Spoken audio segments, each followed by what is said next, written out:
You know, to be quite honest, it amazes me how many times a studio will make an attempt to reboot a franchise or come out with a sequel or whatever. Texas Chainsaw Massacre, this is like the 10th film, the 10th movie, maybe even more than that. But how did this one turn out? Let's talk about it. My name is Brandon Keith Avery, and this is just my opinion.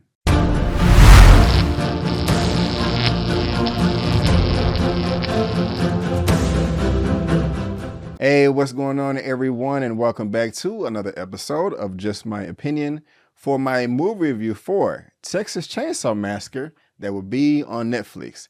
And if this is your first time finding me and you happen to like the video, please give me that thumbs up and consider subscribing. All right, guys, so we are at the 1 millionth sequel for the Texas Chainsaw Massacre. Like I said, this will be on Netflix this weekend. This one kind of snuck up on me, but now we're here. Now, this is also being directed by David Blue Garcia. I've never heard of this gentleman before, and he doesn't have much work in his filmography, which is a-okay, because everybody got to start somewhere. But I got to be honest with you guys, I had no interest in seeing this movie.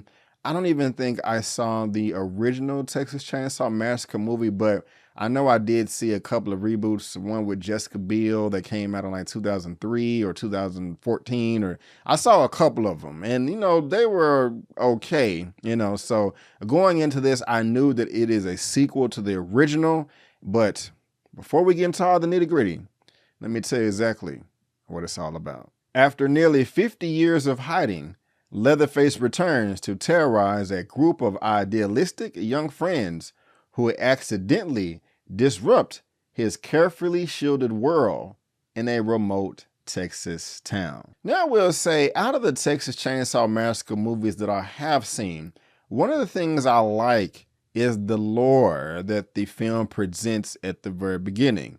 Many, many years ago, in a small town outside of Austin, Texas, a crazy man took a chainsaw and killed a whole bunch of people. No one knew his identity, and it is for now still an unsolved mystery, or whatever they do. They do that at the very beginning of this film, and I like that. However, I kind of just wish that tone covered the entire film, because once it comes in the beginning, it's lost and it's never to be found again. Now, I will be honest with you guys again, I had very, very low expectations. This film kind of snuck up on me, and I kind of wanted to hate it. When I saw the trailer for this movie, at first it seemed cool, but when we got to the part in the trailer to where Leatherface goes on the party bus or the tour bus and starts murdering everybody while they're live streaming it, I said, my goodness gracious, this looks like one of the stupidest things I've ever seen in my life. This is going to be horrible. So going into the film, that was my expectation, that I was going to hate this movie. And to be honest with you, it's not that bad. Not saying that it's good, but at least it's not as bad as I thought it was going to be. But let's talk about the good. Guys, honestly, the best thing of this movie is the runtime. Like, seriously, look, it comes in at 1 hour and 21 minutes. That is amazing, and that includes the credits. So imagine you take the credits away. I mean, you end up like swimwear. You know, if you was at the theater, I would say, hey, you can hurry up and go home and eat, have your sandwich, but you're already going to be at home because this is on Netflix. But still, 1 hour and 21 minutes, I was excited when I saw that, and the film does not waste any time to get going. That's another great thing. They start killing people within the first 19 minutes of this movie, and I'm like, okay, hey, I'm down with this. And guys, I got to be honest with you. They give you a valid reason why Leatherface goes around and starts killing people. He's the good guy.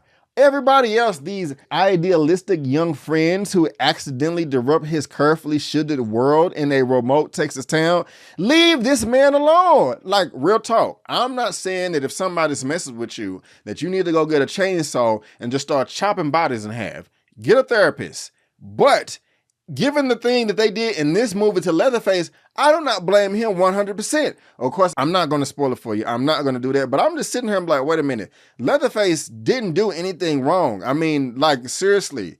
And it's in the synopsis that I just read. He's chilling in the cut. Now, mind you, he may need to be taken down because he murdered people 50 years ago. But let's just imagine that this is the first movie right here, and he ain't never killed nobody before. And this movie was the first time he just started popping off crazy with this chainsaw. I'm Team Leatherface. I'm sorry. I'm Team Leatherface. Now, I won't take it as far as he took it, but I'm saying the first initial killings in this movie, they are justified. Now, as far as the characters are concerned, they're cool. You do have the brother Jacob Lattimore. I don't know if you guys remember him, but here he is right here. His name is Dante. I mean, he's cool. He's one of the leads in this movie. He was in that movie Slate or Slight. I don't remember exactly how to pronounce that. Also in Detroit, The Maze Runner and Collateral Beauty. I mean, I didn't hate him. I didn't love him. But if you're a fan of his work, please let me know down below. But he did a decent job in this right here.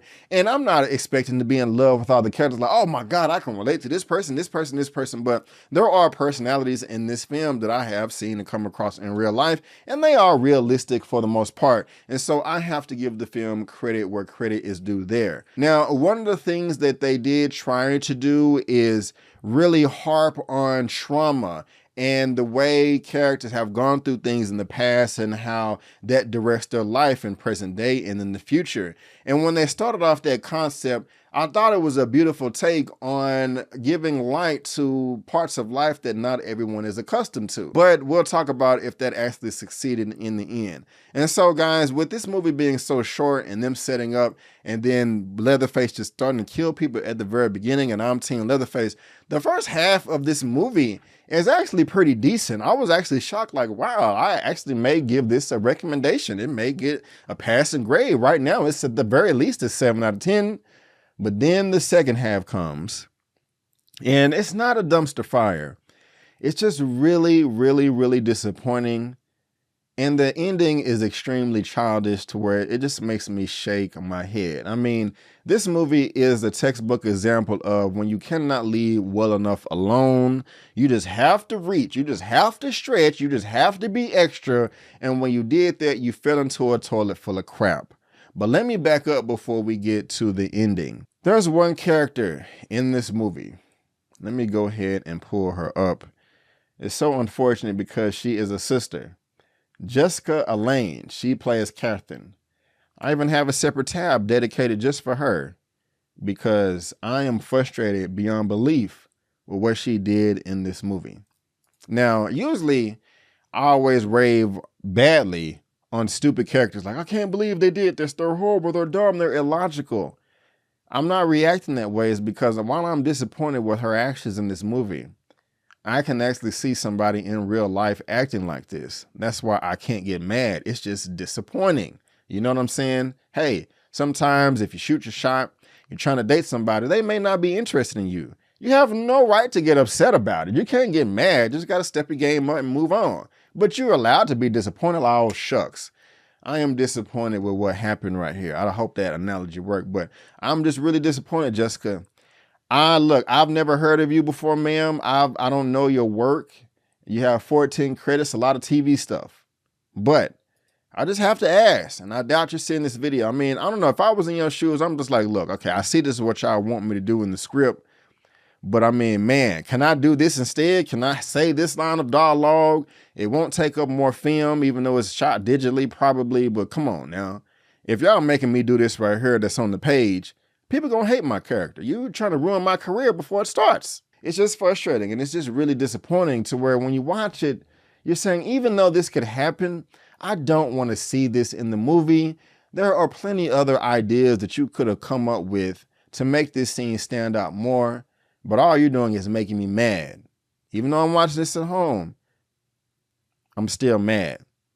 Also, guys, in the second half of this movie, it just goes to show that too much pride kills a man. I talked about that trauma aspect that they brought up in the first half of the movie. But when they brought it back up in the second half, it lingers on and drags to where it dulls out the film. It's a lull. You're like, please, come on, get on with it. I get it. This character went through something and this character went through something. But can we please pick up the pace? And this film is not even that long. The last thing, like I said earlier, that just ruins this film is the last like 30 seconds of this movie. It was just childish and stupid. And it's very insulting to the audience member. It's like, come on now, really? You just, after all that, this is how you're going to end the film? And so, guys, unfortunately, I really did enjoy the first half of this movie with my expectations being low. And I thought that we had something good. I thought I was going to be in front of this camera just like, wow, guys, like actually check this out. You know, it's actually pretty decent. I'm surprised. And you can still check it out if you want to. I just won't check it out again. So do what you want with your Netflix subscription. I'll go ahead and give my rating for this at the very end. But guys, that is just my opinion. And I want to thank you so much for tuning in. If you did like this video, please go ahead and give me a thumbs up and subscribe to the channel, helping me reach 35,000 subscribers on my way to 100K. Also, guys, please come back this Sunday, February the 20th, 6:30 p.m. CST for my number 50 movie news roundup show. And guys, if I had to give Texas Chainsaw Massacre a rating out of a 1 out of 10, I would give this film a 5 out of 10. Yes, a 5 out of 10. But guys, again, I want to thank you so much for tuning in. And before you go, don't forget that my name is Brandon Keith Avery, and that's just my opinion. Peace.